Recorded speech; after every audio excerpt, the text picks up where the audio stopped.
Hi, this is Randy Finney with Right Side of the Chart, and today is Monday, March 13th, 2023. It is 3:29 p.m. Eastern Time, and what I'm going to do in this video is an update on the two trade ideas. I covered these both on the same day. Gosh, I'm going from memory. Was it February 8th? Sorry, I'll reference that later. But they were both given out in a video. PSP, which is the Invesco Private Equity Portfolio ETF. ETF comprised of private equity companies, one of my favorite shorts laid out at that time, and as well as the semiconductors. They were both covered in that video. Kind of killed two birds in one stone. Quick update on the markets. Nothing's changed. I still view this rally today as a shorting up, and I think they're going to fade this. They're already starting to now as I'm doing the video, fade it pretty hard into the close today. So no change there from my last update on the equity markets. No reason to rehash what I already covered. PSP, I got this one out to you today. We hit T2. It's still plenty of time. You know, everyone has different trading plans. We could easily take out T3. It's still the final target I listed when I covered it was right here. I believe. Yep, that was February 8th. That right after the breakdown there on the wedge. Good for, like I said, about 11% so far at 2T2. When I cover the gains, I always cover, the rough. I just grab here. I used to calculate them down to the penny. It's, you just pull it down there. That's 11. Well, actually, it's 12%. So, again, depending on where you shorted on that video or that day on the 8th. But T3 still seems likely. This one I wanted to talk about a little bit. I won't go over the charts too much, but now that we had the failure of a couple banks, including Silicon Valley Bank. The big thing is they had the bulk of their treasury holdings were marked to maturity, which was listening to the CEO of Fifth Third Bank, and one of my former employers today, talking about that, how it's, they have theirs marked to ready to sell, or I forget the terminology. Mark to market is pretty much, he said, mark to fantasy. You can it's a way to completely hide losses. Treasury bonds go out 30-year maturities. If you have a portfolio of long-term bonds ranging 15, 20, 30 years, you could be down 20, 30%, potentially on. And it doesn't have to be treasuries, but most of the banks have mostly treasuries and government-grade securities. But and so that's what happened. Now the million-dollar question. That's why the market's all this turmoil. How much more is out there? And we know the Fed's backstopping the banks, or at least to the extent. We also know how well that worked in 2008 when they stepped in at first and tried to, save Lehman. No, they let Lehman Brothers go and Bear Stearns, and then they tried to shore up the rest of the banking sector. But from that point, there was still a lot more downside left in the markets. In fact, that was when the bear was just getting going. The biggest drop was to come after, the Fed stepped in and started taking all these crazy measures. And the Treasury Department. But all right, I digress. Where I'm going with this is I've stated for quite a while, I think some of the biggest shoes to drop in the coming years, months maybe, will be the biggest one probably the pension funds, the embedded losses, and it goes back to and private equity as well. I recall reading an article about I don't know, 5-6 months ago, right after we're coming off the heels of the bottom of the bear market so far, how well Harvard's a fund has performed, and it was very, very largely attributed to private equity. And you have to think, okay, we had for the first time in history, or at least not the first time in history, but throughout history, one of the most broad-based sell-offs. It was unusual and unique in the fact everything fell except commodities. And look, they had very little, but it was pretty much equities, bonds, government bonds, corporate bonds. Everything fell. Yet private equity reported these, stellar returns, or as far as outperformance to the market. In many cases, not just smaller losses, but outright gains. And again, the thing is, they get a mark most, if not all, of their assets to market. See, publicly traded securities. They are priced minute to minute, second by second by the market. Market determines what the value is sometimes, and that's where people make money. If a stock gets oversold or overdone and an investor sees value there, they step in and buy. Likewise, if it's the company's going up and up and up, and some savvy investors think that it's overdone, The company should not be trading at that value. They short it and they make money. But on private equity, it's a little bit different because they get to, some people call it mark to fantasy, pick a number, and there's also a lag time there. So either way, I think with everything going on now, and now that's just coming out with the banks, and there's also, just before the banks failed, I don't know if you caught the headline, I saw it just a couple days earlier, sometime last week, that the SEC is looking to crack down on public companies reporting using accounting shenanigans to really mask losses, and also accentuate or give the guise of higher earnings and stronger balance sheets. So there's a lot of financial tools. I don't have to tell you, accountants are hundreds of years or 100 years figuring out how to cook the books and make things look good. So they're already going to crack down on that. And so either way, I think that's being reflected now. You can see private equity really going down. And again, I will update this if I decide to add an additional target. Let's see what happens today, tomorrow, this week. Let's see if this is just, I think it's just a reflexive bounce with dip buyers coming in thinking the Fed stabilized the market and saved the day. I do think there's more downside. I maintain T3 for now on this trade. Whether we bounce first or not, we're still trading at T2. And I always say I list multiple targets because each level is where a reaction is likely upon the initial tag. And a reaction I define as one of two things and or a combination thereof. Either a bounce when you're falling down, that's a reaction, or a consolidation where you trade on that level for a while. And when I say a combination of maybe a weak bounce and we trade there for a day to even a single day, that's a reaction. I mean, we have already had a reaction. We fell, hit it today, and boom, there's the 1 minute chart. It's thinly traded, so there's the so you can see we're really trading right on that level after a brief, what I call a momentum fueled overshoot. That's when you have a lot of velocity heading down to a support level, near vertical descent. You tend to overshoot it and then spring back up and then trade on the support level. So certainly a reaction there so far today by that definition. And then whether there's more to come or not, again, let's see what the market does. If the market cannot rally up soon and recover the 200 days and the trend lines I covered on the S&P, yeah, I think there could be a lot more left in this and everything else. Just cover, I'm not going to go through them all. I'll rifle through some of the names. The biggest holding is, last I checked when I first threw this trade I did on the 8th, is this one. TGO PY is a symbol, and you can see a nice uptrend line right here. Beautiful uptrend line.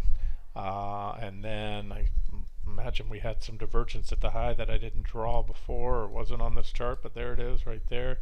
Divergence roughly equal, maybe slightly lower lows in the PPO there, about equal highs in the RSI, and right into resistance too. And then boom, most importantly, this is a pretty clean trend line, and that's obviously clearly broken by now, and this one's headed down. And again, I didn't give individual targets on these. I wanted to just show you what it looks like with the individual components. The other ones, the big ones, are BlackRock. Again, this was right here. That was one of the cases to short PSP or these individual names. BlackRock, if you shorted it there, already good for about a 20% drop. That's a better known name. OWL, Blue Owl, when was that? February 8th. We were right here. So that one's already good for about a 28% drop.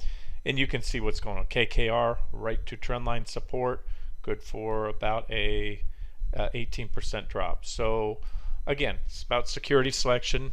This is a sector that's outperformed the market to the downside since it was thrown out. And the other one on the same day I gave you was the semiconductors. Short entry initial on February 8th in that video right there, that red candle. Hit T1, overshot it briefly, and then I highlighted again right here just last week as another objective short entry, and it's already dropped about 7%. Now, and this is why I want to do the update, pretty much you have that reaction low from a couple weeks ago, and we hit that again today. So once we take that out, it'll probably be, there's not much more downside, but we should hit T2, which I stated would be the first of that 391-ish level or the uptrend line, because they come in together. And then if and when the uptrend line goes, as I suspect, if I'm right on where the market's going now, if I'm wrong where the market's going and the market goes to takes back all those levels and goes to maybe not necessarily new highs, but new multi-week or multi-month highs, then yeah, the semis will probably grab support. The buyers will, and they should, if that's if the bullish case is going to play out, that's where the buyers should step in. If I was a bull on the semis, I'd be buying with both fists at the uptrend line and 391. However, if it goes, that opens the door to these additional downside targets that I gave you on that trade. Just to kind of update what the individual semis look like, because as I like to say, any index or sector is simply a sum of its parts, and the parts on SOXX are NVIDIA, the big dog in the sector, leading semiconductor, largest by market cap, just broke down from this wedge right here of an uptrend line. It gives you a bearish rising wedge. That one had been one of the strong holdouts, and that's it. Negative divergence. I just wanted to, again, I wanted to reiterate, because I like to do this. If you followed me for a while, I'm very contrarian. I'm usually highlighting short trade ideas when no one wants to short them. Got a few comments last week. No one wanted to short the semis because they're strong, when I reiterated that sell signal. And so, all the semis are up today. Most of them, I should say. Most are green, but that's just, there was our breakdown candle Friday. Follow through today, little green candle, negative divergence. So that's on a sell signal. We didn't have that sell signal when I did the video on the 8th, and the video was very strong. Now we have a sell signal that only furthers the case, in my opinion, to be short. Taiwan semi, second largest, at least in the of the holdings on SOXX. You had that little wedge break there, breakdown one, sell signal, hit support right there, 86.82. We've been bouncing on that support, consolidating. That's a reaction right there, a little trading range, and we're still above it right now at the bottom, right above it. There's our price level there. We're at the top of that green candle. So pretty much a break of today's lows will do the trick, open the door for a move down. I would... I have a line, the next support at 83.85. It's actually an old level, and it may come into play, but there's also a big old gap there. My guess is if we take out today's low, then we're probably going to go at least backfill that gap. But again, to me, this trade's just getting going, so I'm looking at the much longer term targets. I don't have targets for each and every one. Some of these are older lines. Just what I'm trying to do here is show you that I have more evidence today to be short the semis, or as much, if not more, than I did back on February 8th. Broadcom, there's another one, a great example, and this is why I do these videos. When you look at just SOXX, it doesn't paint the whole picture. Broadcom, one of the big semis, leaders there, and look at that beautiful, clean uptrend line. Lots of reactions, why I call it beautiful and clean. Breakdown right there, back test a little below it, rent down, hit T2. No, this is T2 now. I don't know if I had it as a short here. Maybe I did. Yeah, it would have been February 8th. Yeah, I would have recommended it as a covered it there. And that all it did since then, it went up to back test the trend line and make a marginal new and still very much divergent high. And so now we took out S1 today, but we're trading a hair above it. It was an intraday move. So far, they've stepped in and bought the dip today. Again, I told you I think that gets faded, whether it's today, tomorrow, next week. And then that should open the door to T1 zone right here, T2, T3, T4, T5. I just wanted to point out that very simply put, breakdown, back test, and this is what should happen in my opinion, or will happen in my opinion. All right, that's ASML, and I could go through each and every one, but the common theme here is you had these initial divergent highs, minor trend line breaks, followed by larger, more important uptrend line breaks. Just like the market, the stock market itself, SPY, QQQ, had uptrend lines off the mid-October lows, which have been taken out. A lot of these semis are still above their key moving averages. You can see this one, they have the 200-day simple or exponential and simple. But either way, the patterns themselves, if you take the widest part of the wedge, which is right here, add that to where it breaks down, that gives you a measured target. I do see more downside in the semis. Yeah, unless something crazy happens here. I know the government's working overtime right now to prop up the markets as a whole, not just the banking sector, because everything's so interrelated. Maybe they can buy it a little time, and if so, then who knows, maybe that's all we get out of these semis. But as of now, I'm still holding that as a swing short. Texas Instruments, Uptrend line breakdown. So see, I can go through this one after another, and I don't, I struggle to find one. Intel was about one of the few that I mentioned as bullish, but I told you the other day, even though I gave you two targets, um, and I don't even know if SOXX holds Intel or not. It should, but sometimes these they only hold a limited amount of semis, especially SOXX. I'm referring to the semiconductor sector ETFs because they all track different indexes. Intel probably in there. Either way, we hit T1. I gave you my preference to get out and pulled. I did a little reverse quick pullback trade off it. T2 is possible. If the market goes up, we're going to T2. But again, to me, that was my preferred place to take profits on Intel.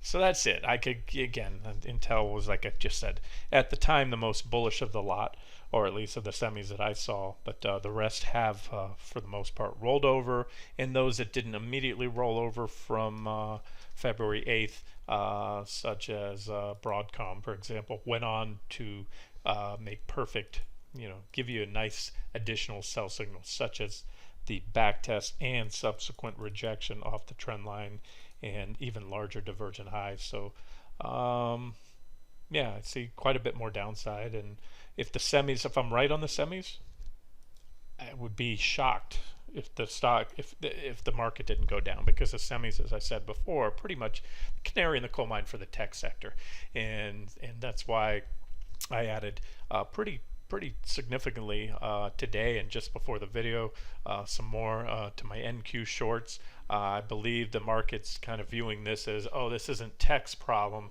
this is a problem for the financial sector. But no, unfortunately, we learned that in 2008. The financial sector's woes, that's the banking sector, the financial sector.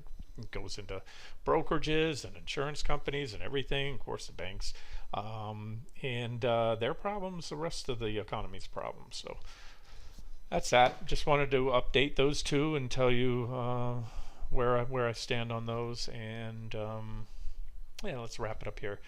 This has been Randy Finney with Right Side of the Chart. Have a great day.